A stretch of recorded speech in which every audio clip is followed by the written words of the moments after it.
창풀 멤버십 회원이 되어주세요. 창풀 멤버십을 가입해주시면 실제 창업에 유익한 100여 개 이상의 비공개 영상과 실제 예비 창업자와의 상담을 통한 지극히 현실적인 질문 그리고 저의 답변들을 보실 수 있습니다. 창풀 멤버십 혜택 링크 클릭해서 확인해주시고 창풀 구독자분들의 회원가입은 양질의 창풀 컨텐츠를 만드는 데 큰 도움이 됩니다. 네, 안녕하세요. 창풀직입니다. 오늘 말씀드릴 주제는 경쟁자가 없는 희귀 아이템으로 장사를 하시려는 분들한테 얘기하는 영상입니다. 늘상 얘기하죠. 뭐 어디서 좋은 아이템을 보고서 이건 경쟁자가 없어, 이거는 진짜 나만 있는 거야, 이런 식으로 남들이 안 하는 것들을 새롭게 시작하시려는 분들이 계세요. 특히 초보 창업자분들이 더 그렇습니다. 근데 그럴 때마다 항상 얘기하는 게 있습니다.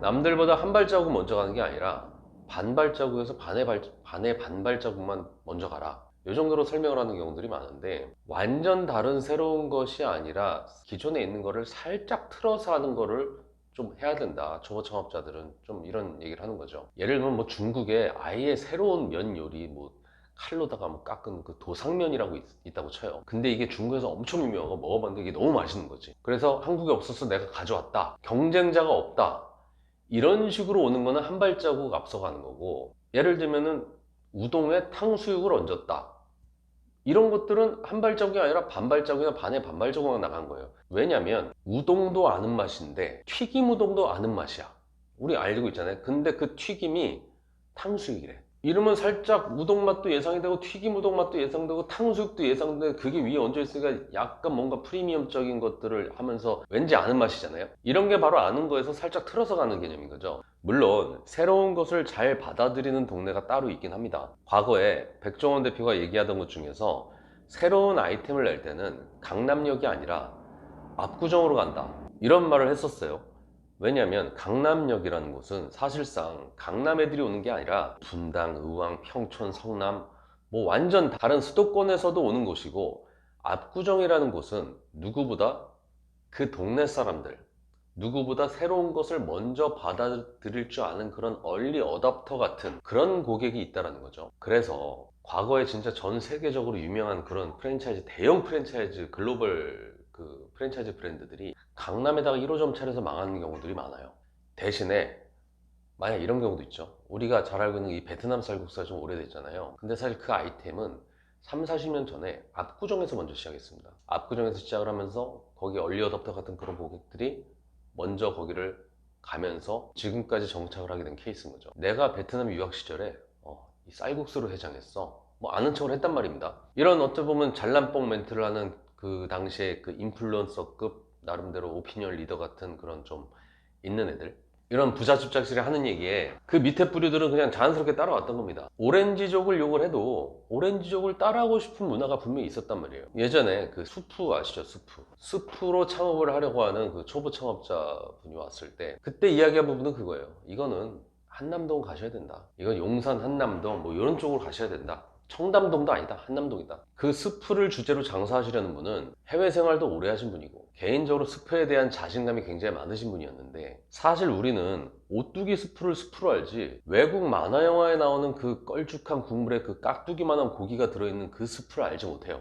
근데 한남동은 뭐 대사관이나 뭐 해외 생활을 자주 하는 뭐 고위급 연예인들은 그 맛을 알고 있으니까 그쪽으로 가는 겁니다. 경쟁자가 전혀 없는 그런 아이템임에도 불구하고 수요는 적죠. 먹고 살 만큼의 수요는 돼야 돼, 이 정도는 좀 발휘해야 되는 상황도 벌어지는 거죠. 과거에 친한 형이 당시에는 별로 없었던 샤브샤브 칼국수집을 서울이 아니라 경기도 이천이라는 곳에 낸 적이 있어요.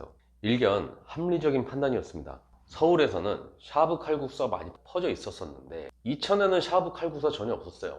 그리고 오픈하고 난 다음에 사람들이 막 오죠. 근데 그 손님들이 먹고 나서 하나같이 다 맛있다고 하는 겁니다. 사장님 맛있어요, 또 올게요. 그 형은 그 말을 하루에도 몇 번씩 들으니까 지금 내가 장사를 잘하고 있고 난 선택을 잘했어, 기분이 좋고 난 더 열심히 해야겠다, 이런 마음이 들죠. 근데 어느 순간 뭔가 이상하다라는 걸 느끼게 된 거예요. 먹는 사람마다 다 맛있다고 하고 나갔는데 왜 지금 우리 가게에 사람이 없지? 왜 손님이 지금 없고 다시 오겠다는 사람은 더 안 오는 건가? 거의 이대로는 가망이 없다고 생각하고 자기도 왜 이렇게 장사가 안 되지를 생각할 때쯤, 문을 닫아야 되겠다라는 걸 걱정할 쯤 한 손님이 들어와서 이러더랍니다. 사장님이 저희 또 왔어요. 또 왔다고? 처음 보는데? 그 사람은 근데 반갑게 사장님한테 인사를 하는 거예요. 그래서 하도 이상해서 그 카드를 검색을 해본 거죠. 결제 내역을 따져보니까 6개월 전에 왔던 손님이었던 거예요. 6개월 만에 오면서 단골 행세를 한 거죠. 그 뒤로 그렇게 오는 손님들의 뒤를 캐기 시작하는데, 어떤 손님은 먹기 위해서 딱 앉고 데리고 온 사람들한테 이렇게 얘기를 하더랍니다. 내가 여기 단골인데 이 집 맛있어. 그 얘기를 들은 주인 입장에서는, 에? 단골이라고? 네가 단골이라고? 1년에 2번 와놓고 네가 단골이야?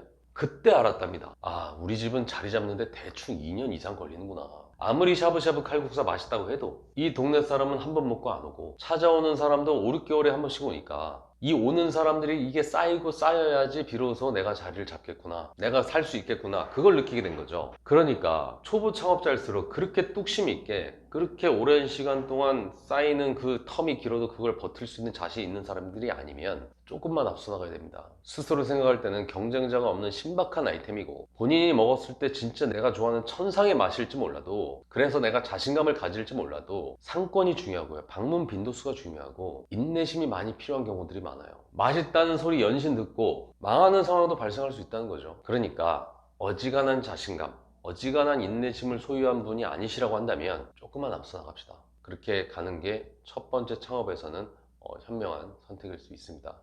이상 청필직이었습니다.